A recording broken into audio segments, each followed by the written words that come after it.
Hey guys, my name is Nidia Pineda, and today I want to talk to you about calcium. In this video, I will teach about some general information about calcium, its history, some characteristics, how calcium affects your body, and where we can find calcium. So let's start off with, what is calcium exactly?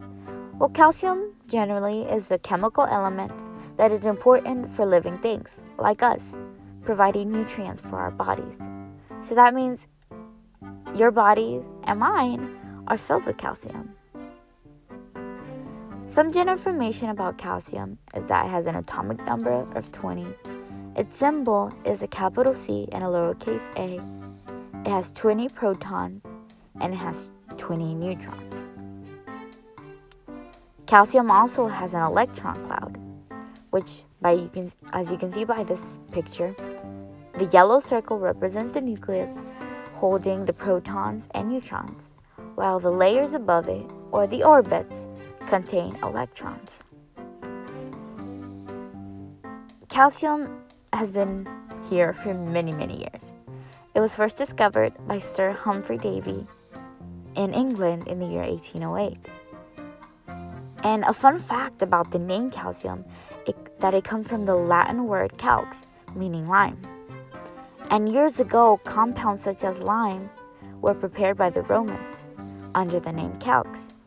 Even literature dating back to about 975 AD describe how plaster of Paris is useful for setting broken bones. Wow, that's years and years ago. So how exactly did Davy isolate calcium? Well, other scientists came close to isolating calcium, but failed to do so. So Davy took the idea to reduce moist lime by electrolysis. He tried to do that with sodium and potassium, but failed. But with calcium, he did his best and succeeded. So he tried a mixture of lime and mercury oxide, and while this produced an amalgam of calcium and mercury, it was not enough to obtain this new element.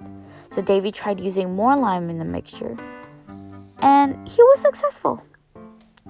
So let's talk about some characteristics of calcium. Well, its appearance is that it's mostly a soft metal with a shiny silver surface when cut.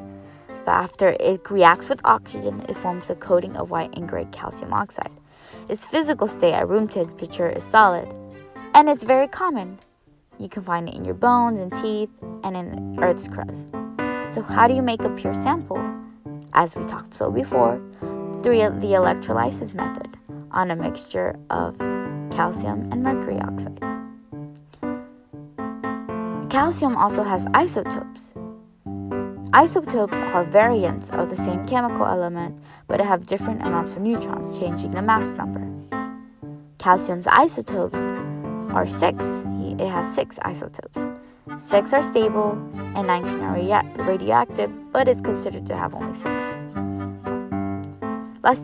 Calcium also has common uses. It's used in lime, which helps in production of metals, bones and teeth, which gives it strength, shells in animals. Although it's not pure calcium, but it also adds strength to them. And also in the Earth's crust. Actually, 3% of the Earth's crust is made of calcium. Calcium also brings good and bad health effects. It's vital for bones and teeth, giving strength. It assists in muscle movement by carrying messages from the brain to the body.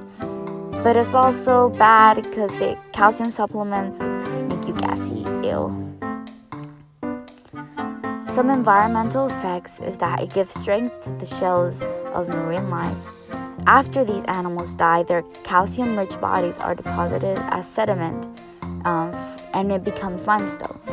Soils in humid regions generally don't have a lot of calcium, so calcium is added to reduce its acidity. So let's finish off with calcium compounds. Calcium carbonate is used to make cement.